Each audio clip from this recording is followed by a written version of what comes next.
Bafowethu ningangitshela ukuthi anazi ukuthi iPirates yarojwa ileague title ka-2018-2019 under uMicho noRulani because kahle kahle iPirates yayideserve ukuwina leya league title leyana.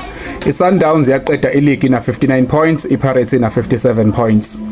Into eyenzeka iPirates yadlala neSundowns eOrlando Stadium. So iPirates, they scored a perfectly good goal and it was disallowed. For what reason? We don't know. But for me, if you score a goal and the ref says it's not a goal, then fanele uthini entweni kanjalo because I mean uyiwinile leyo game leyo.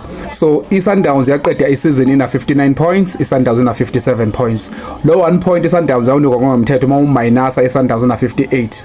iPirates uedela 2 points because yanikezwa only 1 ngenxa ye draw. iPirates ina 59 points. Simple plain logic. Even two iPirates yadliwa igame le second last ya draw the Cape Town City ya Bottlisha.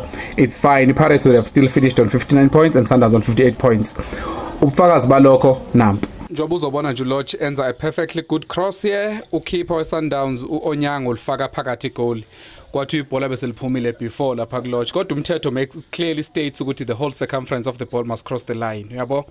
La ibhola licrossanga yonke line circumference yebhola. Ubuyisa kahle uLodge umuntu olifaka phakathi nangiya lapha. Asilalele la umlungu ukuthi uthini. Cross the line after he dropped it. I think that ball is still in play. I still think that ball is in play.